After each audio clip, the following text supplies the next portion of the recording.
السلام علیکم dear students, آج کا جو ہمارا ٹاپک ہے وہ ہے استعارہ۔ سب سے پہلے ہم نے تشبیہ پڑھی تھی، اور تشبیہ کے بعد جو استعارہ ہے یہ بھی اسی سیگمنٹ میں شامل ہے، یعنی اسی سوال میں شامل ہے۔ تو اسی طرح جس طرح تشبیہ کی تعریف تھی، اس کی مثال تھی اور اس کی جو ہے وہ ارکان تھے، تو اس طرح یہ بھی اسی طرح ہی ہے۔ آج ہم اس کو پڑھنے کے بعد پھر ہم موازنہ کریں گے کہ تشبیہ اور استعارہ میں پھر فرق کیا ہوتا ہے، تو توجہ سے سنیے گا۔ اس کی تعریف کیا ہے جی؟ جب کوئی لفظ اپنے حقیقی معنی کی بجائے اپنے مجازی معنی میں استعمال ہو تو وہ استعارہ کہلاتا ہے۔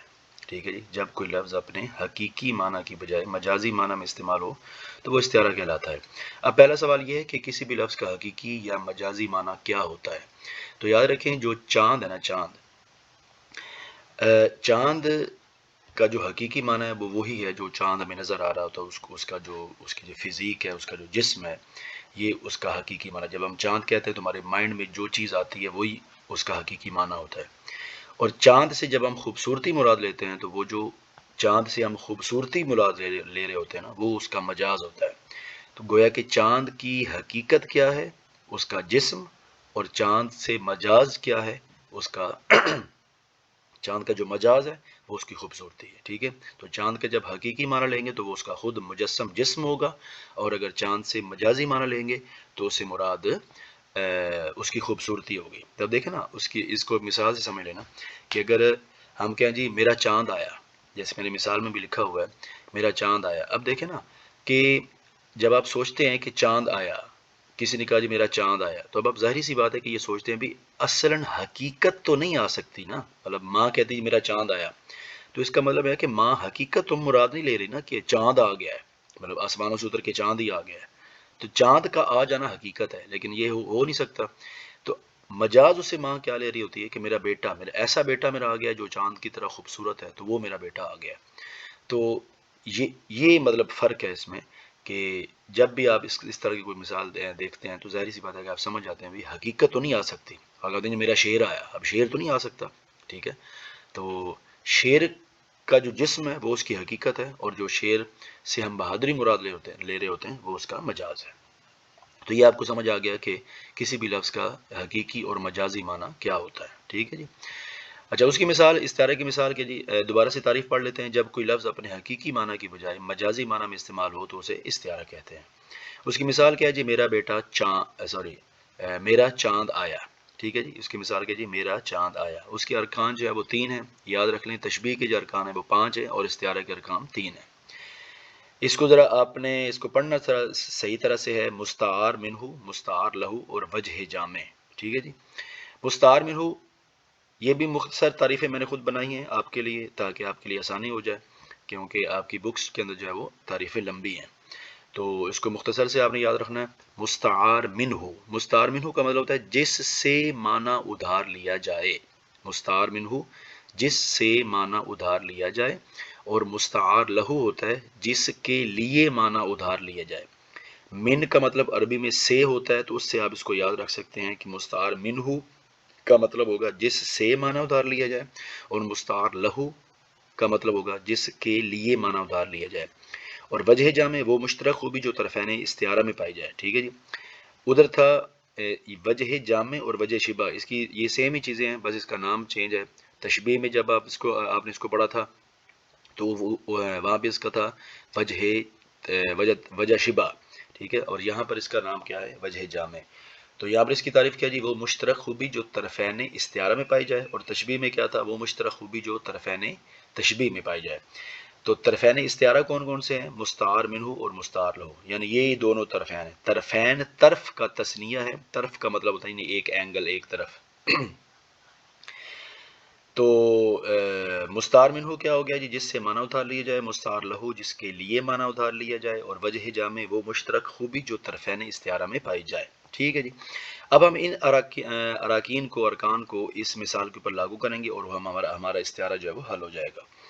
مثال کیا جی؟ میرا چاند آیا۔ ٹھیک ہے جی، اب دیکھیں سب سے پہلا ہمارا رکن ہے مستعار منہ، جس کی تعریف کیا ہے؟ جس سے معنی ادھار لیا جائے۔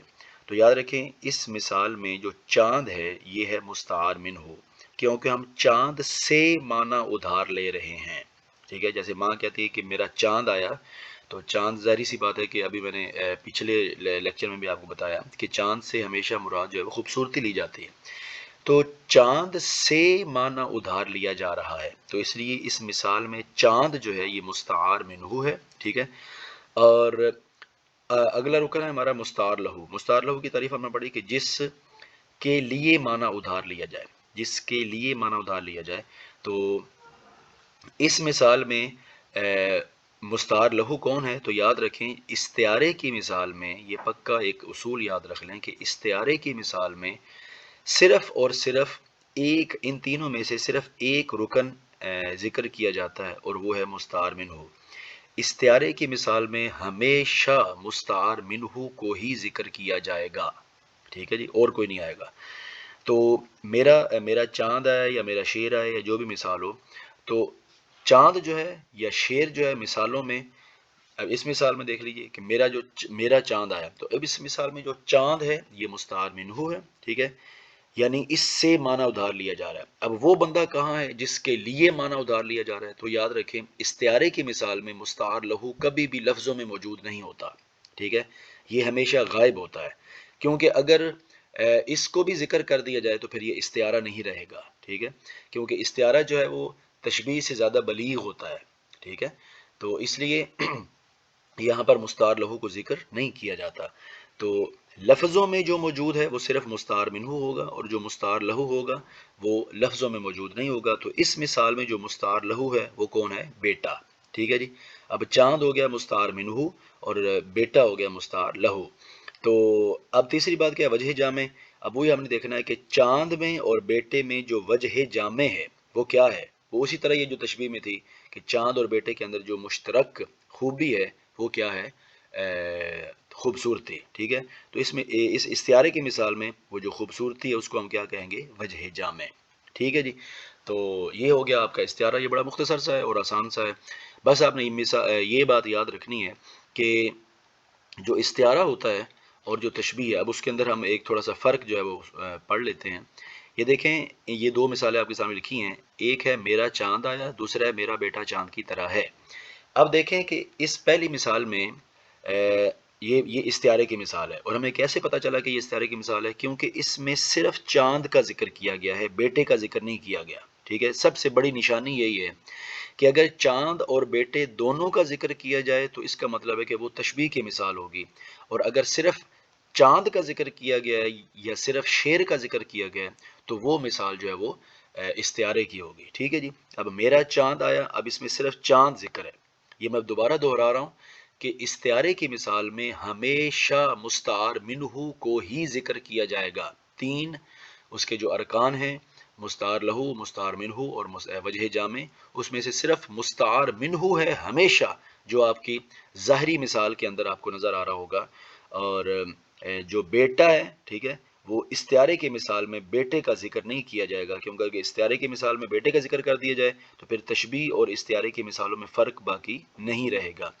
تشبیہ کی مثال میں دیکھیں کہ بیٹے کا بھی لفظوں میں ذکر ہے اور چاند کا بھی لفظوں میں ذکر ہے، اور اس کی استعارے کی مثال کو دیکھیں تو صرف چاند کا ذکر ہے۔ تو یہی وہ واضح فرق ہے جو تشبیہ اور استعارے میں فرق کر دیتا ہے، کہ تشبیہ کی مثال ہوگی تو بیٹا اور چاند دونوں کا ذکر ہوگا، اور استعارے کی مثال ہوگی تو صرف چاند کا ذکر ہوگا۔